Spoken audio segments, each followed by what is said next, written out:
오늘 여러분이 가장 기다리고 기대하며 소망하는 소식이 있다고 하면 그 소식은 어떤 소식입니까? 얼마 전에 수능고사가 있었는데 시험을 친 수험생들은 아마 원하는 대학에 합격하였다라고 하는 소식을 기다리고 있을 것입니다.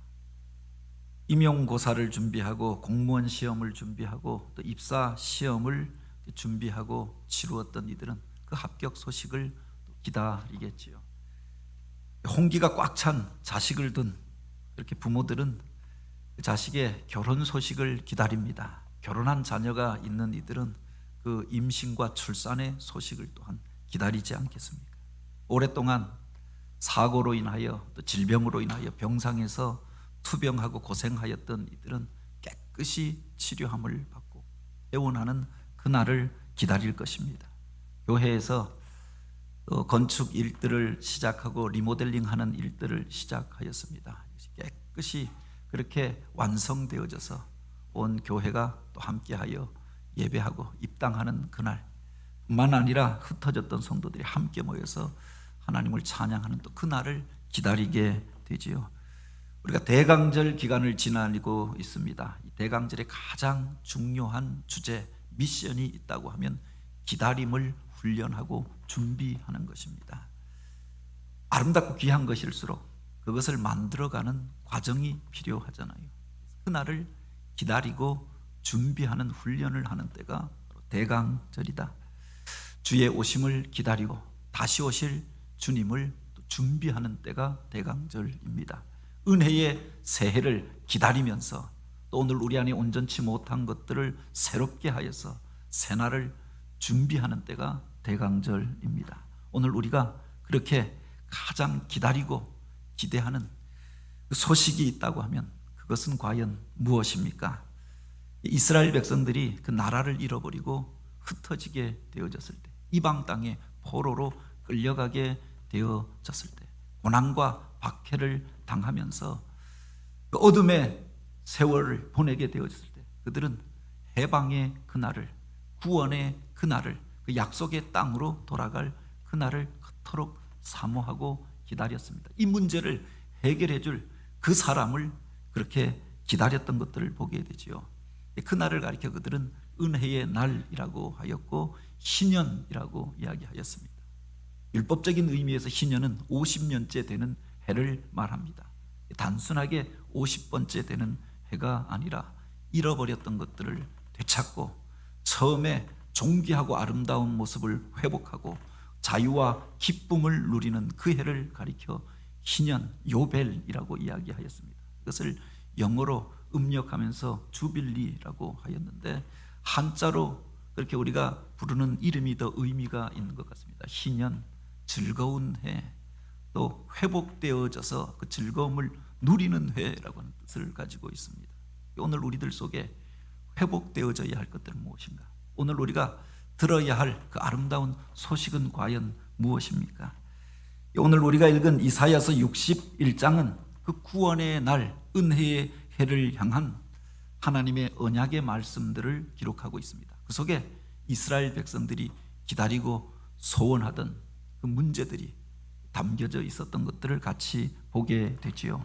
주 여호와의 영이 내게 내리셨으니 이는 여호와께서 내게 기름을 부으사 가난한 자에게 아름다운 소식을 전하게 하려 하심이라. 나를 보내사 마음이 상한 자를 고치며 포로된 자에게 자유를, 갇힌 자에게 노임을 선포하며 여호와의 은혜의 해와 우리 하나님의 보복의 날을 선포하며 모든 슬픈 자를 위로하되 기쁨의 기름으로 그 슬픔을 대신하며 찬송의 옷으로 그 근심을 대신하게 하시고 그들이 의의 나무 곧 여호와께서 심으신 그 영광을 나타낼 자라 일컬음을 받게 하려 하심이라 라고 하였습니다.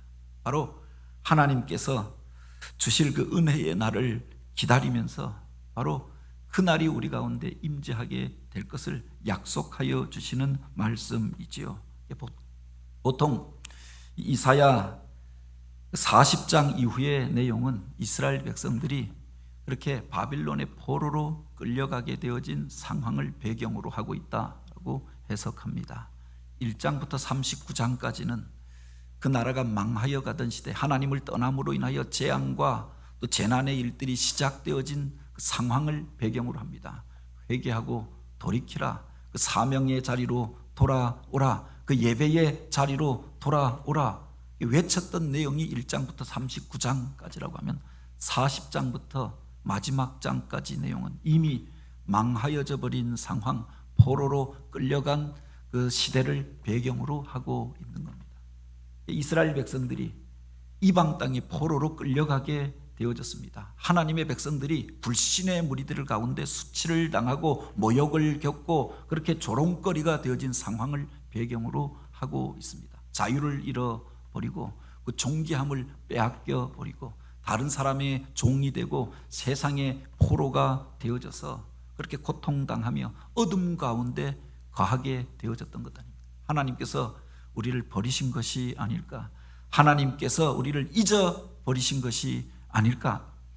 탄식하며 답답해하던 그들 가운데 하나님께서 그들을 다시금 구원하시리라. 그들을 잊지 아니하였고 잠시 잠깐 그들이 징계를 당하고 어려움을 당하였지만 하나님께서 그들을 깨닫게 하시고 새롭게 하시고 그들을 연단하여서 거룩한 백성으로 다시금 세우시기 위하여 그 일들을 행하신 것임을 말씀하시죠. 그리고 그들을 회복시킬 약속을 기록하고 있는 겁니다. 그 속에 그 백성들이 기다리던 소식, 그들이 그토록 소원하던 일들이 무엇인가, 그 아름다운 소식이 무엇인가라고 하는 것이 담겨져 있죠. 그들이 겪고 있었던 어려움의 상황들이 그 속에 같이 담겨져 있음을 보게 됩니다. 먼저 가난한 자들에게 아름다운 소식을 전하며라고 하였습니다. 그 전에 가나안 땅에서 부유하게 살던 사람들이, 부족함이 없이 살던 사람들이, 젖과 꿀이 흐르는 땅에서 자유롭게 살던 그들이 이제 그 자유를 빼앗겨 버리고 그 땅을 잃어버리고 나라가 망하여지고 이방 땅의 포로로 끌려가게 되어졌습니다. 모든 기업과 소유와 재산을 빼앗겨 버렸던 것 아닙니까? 부유하게 살던 사람들이 이제 이방 땅에서 가난하게 굶주리며 그들에게 이와 같이 고통당하며 살게 되어졌던 거죠. 그들이 가장 기다리던 소식이 과연 무엇이었겠느냐. 가난한 때 한 끼 먹을 거리가 없어서 걱정하고 근심하던 때, 그때 그렇게 그 양식이 그야말로 흰 쌀밥에 고깃국 먹는 것, 그것이 꿈이었던 시절도 있지 않았습니까? 지금은 우리가 부유하게 살게 되어지고 먹고 마시는 것, 잠잘 곳으로 인하여 걱정하고 근심하지 않고 살게 되어졌습니다. 그런데 모든 사람이 그렇게 살게 된 것은 아니잖아요. 우리나라가 그 사이 세계 경제 강국이 되어지고 또 뭐 7대 세계 강국이 되어졌다고도 이야기합니다. 부족함이 없는 것처럼 보여지지만 오히려 이 과정 속에 빈부의 격차는 더 벌어지게 되어졌다라고 이야기하죠. 우리나라를 배경으로 많은 영화, 문화, 예술 뭐 이런 것들이 알려지게 되어졌습니다. 그런데 그 내용들을 보면은 빈부의 격차들을 보여주는 내용들이 바로 많은 사람들 가운데 공감을 일으키고 있는 것들을 보게 됩니다. 그만큼 우리들 속에서 사람들의 삶의 질이 갈라지게 되어졌음을 말하는 거죠. 우리는 그렇게 부족함이 없이 살아가고 있는데 북쪽으로 10km만 더 올라가면, 20km만 더 올라가면 금 하나 사이를 놓고 같은 동포들, 동족들이 먹을 것이 없어서 세상에서 가장 가난한 나라가 되어져서 비참하게 또한 살고 있잖아요. 많은 사람들이 이제 그들과 상관없이 오늘 우리는 우리들끼리만 살아가자라고 이야기합니다. 그런데 바로 오늘 우리 주변에 이렇게 가난한 이들이 당장의 먹을거리로 인하여 걱정하고 근심하며 살아가는 이들이 이 땅 가운데 또한 얼마나 많이 있습니까? 그들이 가장 기다리는 소식이 과연 무엇이겠는가라고 하는 겁니다. 마음이 상한 자를 고치며라고 하였습니다. 단지 먹을 것이 부족하지 않고 내일 그렇게 끼니를 걱정하지 않고 살게 되었다고 해서 아무 문제도 없어졌다라고 우리가 말할 수가 없겠지요. 물질의 문제만이 전부가 아니라 인간은 또한 그렇게 영적인 존재이고 또한 이성을 가지고 있는 존재가 아닙니까? 세상을 살면서 이 복잡한 관계 속에서 어쩌면 우리가 잘 살게 되어졌다라고 하는 더 많은 일들을 하게 되어졌음을, 더 많은 관계들을 맺게 되어졌음을 의미하지 않습니다. 그 수많은 관계 속에서 그 복잡단안한 일들을 감당하면서 정신적으로 짓눌리고 상처받은 채 살아가는 이들이 얼마나 많이 있느냐라고 하는 겁니다. 농담처럼 또 어떤 이들을 향하여 그렇게 그것 때문에 그렇게 상처받을 일이냐, 그것 때문에 마음 아파할 일이냐라고 이야기하는데, 인간들을 바라보면 사실은 인간의 마음이라고 하는 게 유리장과 같아서 그렇게 연약할 수밖에 없는 것들을 보게 되죠. 작은 말 한마디에 상처받고 조그만 어려움 가운데 낙심하고 쓰러지고 실족하는 모습들을 보게 됩니다. 케르케고르가 현대인의 문제에 대하여 이야기하면서 고슴도치의 비유를 통하여 이야기하였던 적이 있습니다. 고슴도치가 혼자서 살아갈 수가 없어서, 혼자서 거하면 너무 외로워서 친구를 찾고 또한 동료들을 찾습니다. 그런데 그들과 가까워지려고 하면 바로 자기의 가시로 그를 찌르게 되는 겁니다. 그가 찾았던 그 친구로 인하여서 그 가시에 찔리게 되어지는 거죠. 추운 겨울날을 지나면서 혼자서 그 겨울밤을 지낼 수가 없어서 따뜻한 온기가 필요하여서 친구를 찾고 동료를 찾고, 그래서 서로를 향하여 부둥켜 안았는데, 그래서 따뜻함을 얻는 게 아니라 바로 그 친구의 가시에 찔려서 피를 흘리게 되어졌던 거죠. 이 세상을 살면서 우리가 가까운 사람들에게 상처를 받는 것 아닙니까? 모르는 사람, 그렇게 세상에서 한 번도 본 적이 없는 사람에게 상처받고 그것 때문에 피 흘리는 것이 아니라 가장 가까운 사람들을 통해서, 어렸을 때 부모님이 하였던 그 말이 나에게 상처가 되어졌다고 이야기합니다. 내 형제 때문에, 내 친구 때문에, 같은 믿음의 공동체 안에서 누구 때문에 상처받았다라고 이야기하죠. 가장 가까운 사람이 상처를 주잖아요. 먼 곳에 있는 나라들이랑 우리가 미워하고 원수로 지낼 이유가 없습니다. 가장 가까운 나라들, 무슨 일본이니 또는 북한이니 중국이니, 이들을 통해서 피해받았던 일들을 우리가 이야기하면서 잊을 수가 없다고 이야기하고, 그것으로 인하여 당하였던 서름과 아픔에 대하여 이야기합니다. 가까이 지내야 했던 그들을 통해서 우리가 상처를 받게 되어지는 거죠. 그 상한 마음이 고침을 받아야 오늘 우리가 행복을 누리면서 온전한 삶을 살 수가 있는 것 아닙니까? 포로된 자에게 자유를 이라고 이야기하였습니다. 당시 이스라엘 백성들은 바로 바빌론 땅에 포로로 끌려가 있었습니다. 정치적인 역학관계에 의해서 힘이 약하여서 포로로 끌려가서 종살이하면서 온갖 비참한 일들을 다 겪게 되어졌던 것 아닙니까? 정치적인 이유만이 아니라 경제적인 이유로 인하여서 빚을 지고 다른 사람에게 노예로 끌려가서 종살이하는 경우도 있지요. 또 정신적으로 어떤 사람에게 마에서 조종을 당하면서 매여서 살아가는 이들도 있다. 포로가 되었다라고 하는, 자기의 존귀함과 자유를 누리지 못하고 다른 것들에, 다른 사람의 어떤 상황 속에 매이게 되어진 것들을 배경으로 하고 있는 것 아닙니까? 정치적인 이유이든 경제적인 상황 때문이든 어떤 사회, 또 정신적인 이유 때문이든 무엇인가에 매여서 그렇게 포로가 된 채로 자신 안에 있었던 그 존귀함을 발휘하지 못하고 자유를 잃어버린 채 신음하며 살아가는 이들이 또한 얼마나 많이 있습니까? 갇힌 자에게 노임을이라고 이야기하는데, 단지 매인 것뿐만이 아니라 아예 갇혀져서 더 이상 무엇을 할 수도 없는, 그래서 꽉 막혀진 자리 가운데 거하면서 답답함으로 죽음과도 같은 삶을 살아가는 이들도 있잖아요. 바로 그곳에서 노임받기를 소원하고 그 묶여진 자리에서 풀려나기를 기대하며 우리 안에 상한 마음들이 고침받고 또 가난함의 문제들이 해결함을 받기를 원하는 것 아닙니까? 우리 인생이 겪고 있는 여러 가지 인생의 문제들에 대하여 이야기합니다. 사람마다 똑같은 문제가 아니라 서로 다른 문제에 매여 있고 그것 때문에 고통당하고 있고 그래서 슬퍼하고 그래서 아파하면서 살아가고 있잖아요. 어떻게 이 문제를, 우리 인생의 문제들을 해결할 수 있겠는가? 그 문제로부터 자유함을 얻기를 원합니다. 그 포로된 자리에서 해방되어지기를 원합니다. 그 묶여졌던 문제들이 풀려지기를 원합니다. 어떻게 이 문제들을 우리가 해결할 수 있겠는가?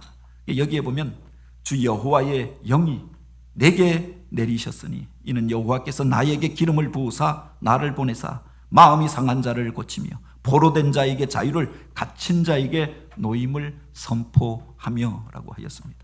그래서 주목하여 볼 수 있는 단어가 내게라고 하는 말입니다. 나에게 기름을 부으사 나를 보내어 마음이 상한 자를 고치며 포로된 자에게 자유를, 갇힌 자에게 노임을 선포하며. 어떻게 우리가 상한 마음이 고침을 받고 포로된 자에서 자유를 얻고 갇힌 곳에서 노임을 얻을 수 있겠는가? 바로 여기에 보면 나라고 하는 그는 누구를 말하는가? 우리를 갇힌 자리에서 풀어주실 그분, 우리를 자유케 하실 그분, 우리의 상한 마음을 고치시고 오늘 우리로 그 아름다운 소식을 듣고 그 복음을 누리게 할 그분이 과연 누구인가? 이게 이사야서의 가장 중요한 의문이고 주제이지요. 그분은 누구신가? 이스라엘 백성들은 이 예언을 통하여 바로 우리를 그 갇힌 자리에서, 묶여진 곳에서, 포로된 곳에서 해방시켜줄 그분을 기다렸습니다. 그분을 가리켜 그들은 메시아라고 불렀던 거지요. 이 메시아라고 하는 말의 뜻이 어원으로 보면은 메시라고 하는 말이 기름을 붓다라고 하는 뜻을 가지고 있습니다. 기름을 부음받은 자가 메시아이지요. 바로 하나님으로부터 기름 부음을 받고 하나님의 일들을 행하실 분, 우리를 구원하실 분, 그분을 가리켜 메시아라고 하였는데 이게 그리스어로, 헬라어로 바뀌어지면서 그리스도가 되어졌던 겁니다. 이게 한자로 그렇게 기록되어지면서 기독이라고 그렇게 기록되어졌던 거죠. 기독이나 그리스도나 메시아나 같은 말인데 기름 부음 받은 자를 의미한다. 구약에서 하나님의 일들을 맡고 하나님의 거룩한 사역을 감당하는 자들에게 먼저 기름을 부었잖아요. 구약 성경에 보면은 기름 부음을 받았던 세 가지 직분이 있습니다. 첫 번째가 제사장이고요. 두 번째가 바로 예언자이고 세 번째가 왕이었던 것들을 보게 되죠. 하나님의 일들을 맡길 때 하나님과 백성 사이에 중보할 자로 제사장을 세워서 기름 부어 세워서 그 일들을 감당하고 예배를 주관하게 하였습니다.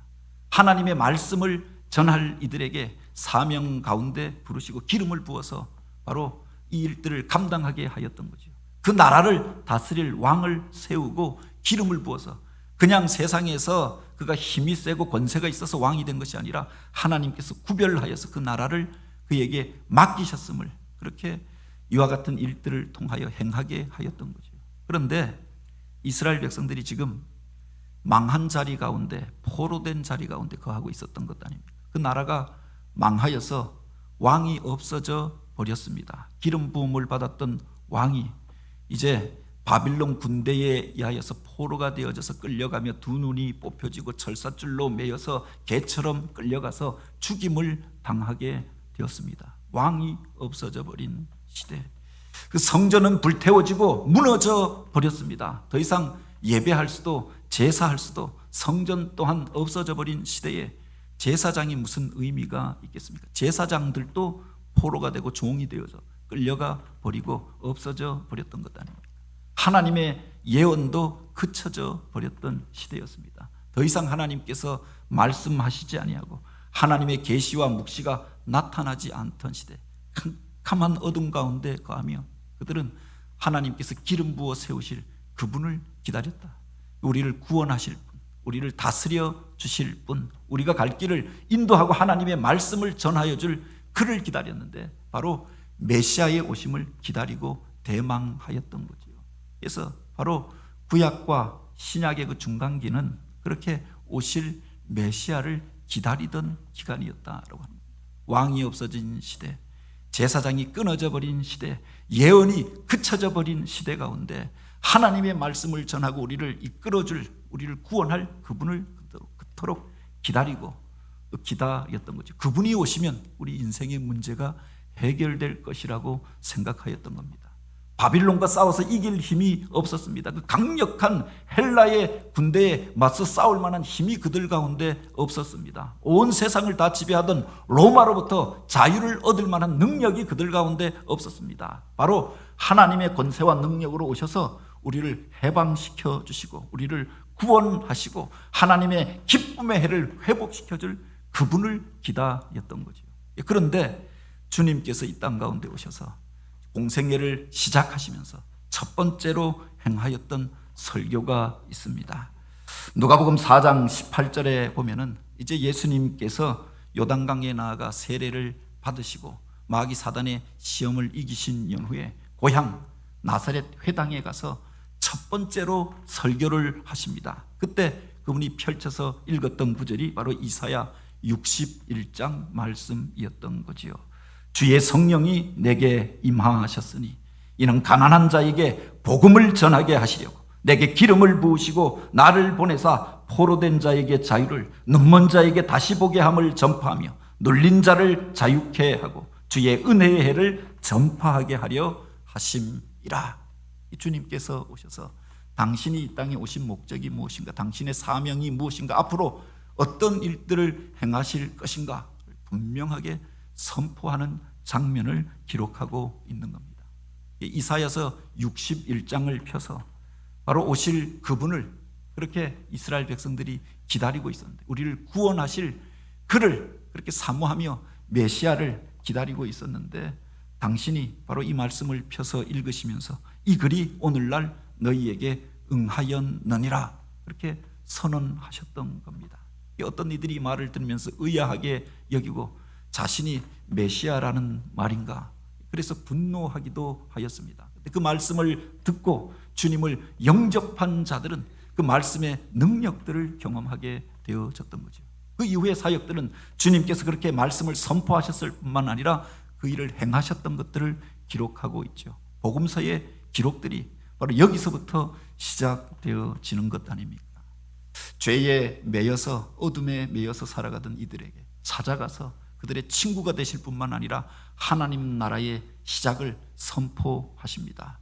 더러운 귀신을 쫓아내고 그들을 깨끗하게 하시고 그 안에서 자유함을 얻은 자로 새로운 삶을 살게 하십니다. 과거의 습관을 그렇게 끊어버리지 못하고 죄에 매여서 살아가던 사람, 물질에 매여서 돈의 노예가 되어져서 살아가던 그들을 초청하시고 새로운 인생을 살게 하십니다. 바로 세리 삭개오가 변하여서 의인이 되어지고 가난한 자들을 돕는 이가 되어지고 하나님 나라 백성으로 이스라엘 자손이라 인정함을 받게 되어집니다.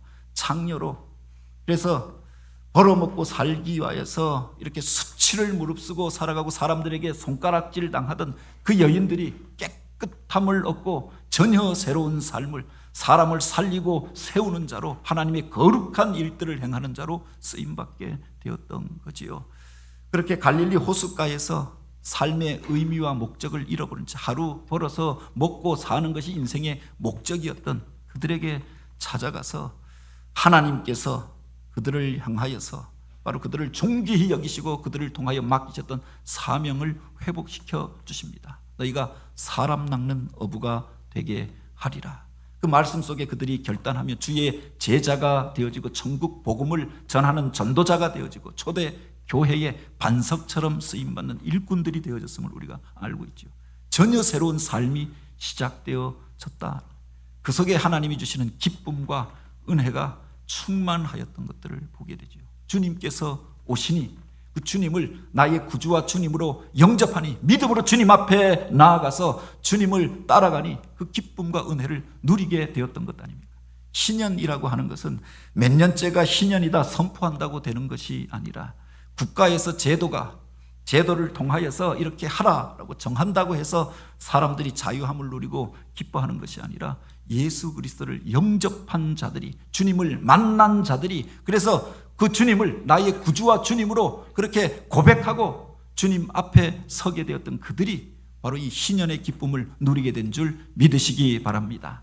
이 인생의 문제가 해결되어지고 그 속에서 주님 주시는 은혜와 복을 누리는 원리가 바로 여기에 담겨져 있는 것 아닙니까?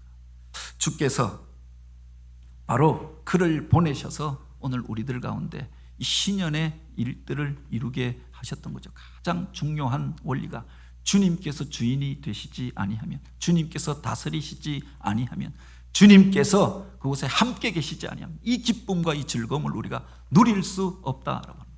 물론 우리 자신을 돌아볼 때 우리가 그렇게 생각하기도 합니다. 나는 예수를 믿는데 여전히 내 속에서 풀려지지 아니하는 인생의 문제로 인하여 갈등할 때가 있잖아요. 그 기쁨을 누리지 못하고 또 주의 일을 한다고 하면서 무거운 부담감으로 그 짐처럼 여기면서 허걱허걱 그 일을 행할 때가 얼마나 많이 있습니까? 무엇이 문제인가? 주님께서 주의 일들을 행할 때, 주님께서 메시아의 사역을 감당할 때 어떻게 그 일들을 감당하셨는가? 이것을 우리가 한번 살펴볼 필요가 있죠. 여기에 보면 중요한 전제가 기록되어져 있지 않습니까? 주 여호와의 신이 내게 임하였으니 이는 여호와께서 내게 기름을 부으사. 이 육신으로 그냥 기름을 붓는 게 중요한 것이 아니라 주 여호와의 영이 임하실 때 주님께서 이 메시아의 사역을 감당케 되었다. 그 이전까지는 주님께서 그 한 가정에 요셉의 아들로, 마리아의 아들로, 그 형제들 가운데 그 맏아들로, 장남으로 자기에게 맡겨진 책임 감당하며 사셨습니다. 어떻게 인류를 구원하고 하나님 나라의 복음을 전하고 오늘 우리를 죄 가운데서 해방시켜서 하나님 나라의 임재와 영광을 체험케 하여 주셨느냐? 성령께서 임재하실 때 그 사역들을 행하게 되었던 것들을 보게 됩니다. 주님의 생애와 그 사역을 들여다보면 가장 중요한 원리가 바로 성령과 함께 하셨던 것들을 보게 되지요. 성령으로 잉태하여서 이 땅 가운데 오셨고, 또 주님께서 이와 같이 그 낮은 자리로 내려가 세례를 받을 때 그곳에 성령께서 임재하십니다. 그리고 이는 내 사랑하는 자요 내 기뻐하는 자라, 내 사랑하는 아들이요 내 기뻐하는 자라 하나님께서 인정하여 주시죠. 하나님의 영이 임재하실 때 바로 그 메시아의 사역들을 감당하며 공생애가 시작되어졌던 것들을 보게 됩니다. 우리 주님도 육신을 가지고 있었기 때문에 바로 마귀 사단의 시험과 유혹을 받으셨던 것을 성경이 기록하고 있죠. 광야에 나아가서 사단의 유혹을 받으면서 먹고 마시는 것의 문제로, 물질적인 문제로 먼저 시험하여 옵니다. 세상의 영광을 보여주면서 미혹하는 일들도 있었습니다. 세상의 권력과 권세를 가지고 또한 유혹하여 왔지요. 그때 성령께서 함께 하심으로 마귀 사단의 시험을 이기시고 승리하셨던 것들을 보게 됩니다. 성령께서 이것을 기뻐하셨다. 주님께서 이 놀라운 일들을 행하실 때 성령 안에서 행하였던 것들을 보게 됩니다. 이 세상을 떠나가시면서 제자들에게 사명을 맡기십니다. 우리가 이 땅 속에서 주님을 따르는 자로 그리스도인이라고 고백합니다. 주님께서 맡겨주신 메시아의 사역, 그리스도인의 사역을 우리가 감당하고 주님의 교회를 이루게 되지 않았습니까? 이 교회가 어떻게 주님의 몸이 되어져서 주님이 행하셨던 그 일들을 행할 수가 있는가? 복음을 전하고 잃어버린 자들을 구원하고 그렇게 눌리고 포로되어진 자들을 자유케 하며 은혜의 희년을 선포하는 사역을 감당할 수 있느냐? 성령 안에 비결이 있는 줄 믿으시기 바랍니다. 그래서 이 세상을 떠나가시면서 바로 너희가 성령을 받으라 라고 말씀하십니다. 그가 오시면 바로 의에 대하여, 죄에 대하여, 심판에 대하여 너희로 깨닫게 하시고 진리에 대하여 알게 하시리라. 하나님의 성령께서 오시면 바로 주님이 행하셨던 그 일을 오늘 우리도 행하게 될 것을 말씀하시지요. 오직 성령이 너희에게 임하시면 너희가 권능을 받고 예루살렘과 온 유다와 사마리아와 땅 끝까지 이르러 내 증인이 되리라 라고 하였습니다. 그냥 가서 복음 전하라 라고 해서 복음이 전해지는 게 아니라 오직 성령이 너희에게 임하시면 너희가 권능을 받고 바로 예루살렘과 유다와 사마리아와 땅 끝까지 이르러 바로 그 증인된 삶을 살 수 있음을 가르쳐 주셨던 것 아닙니까? 그래서 그들을 향하여 예루살렘을 떠나지 말라라고 약속하신 성령을 기다리라라고 하였고 하나님께서 구하는 자에게 성령을 선물로 주시리라 약속하였던 거지요. 어떻게 주님이 주시는 그 기쁨과 은혜를 누리며 신년의 그 즐거움을 우리가 누리면서 살 수가 있습니까? 성령 안에 거할 때, 성령에 사로잡힌 자가 되어졌을 때 오늘 우리들을 통하여서도 이 아름다운 소식이 이 땅 가운데 전하여지게 될 줄 믿으시기 바랍니다. 우리 안에 답답한 일들이 있습니까? 마음의 상처로 인하여 과거에 겪었던 그 일들로 인하여 그 상처에서 헤어나오지 못하고 순간순간마다 그렇게 우울한 마음과 분노가 치밀어 오르는 분들이 있습니다. 어떤 문제에 매여서 내가 하여야 할 일들을 하지 못하고 짓눌려서 살아가는 이들이 있습니다.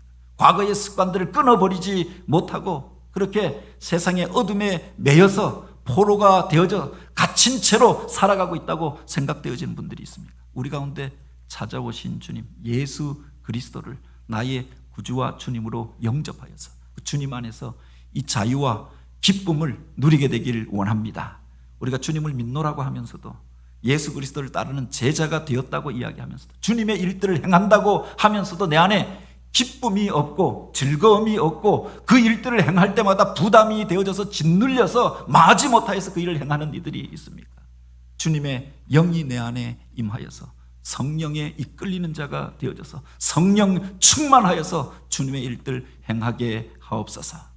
이 대강절 기간을 지나면서 주님의 오심을 사모하고 기도할 뿐만 아니라 주 성령의 임재하심을 구하고 기도함으로 성령 충만을 덧입어서 이 땅 속에 그렇게 근심하고 걱정하는 소리가 아니라 불평하고 원망하는 말들이 아니라 아름다운 소식을 전하는 자로 하나님이 맡기신 메시아의 사역을 감당하는 성도들, 그런 교회가 되어지길 주님의 이름으로 축복합니다.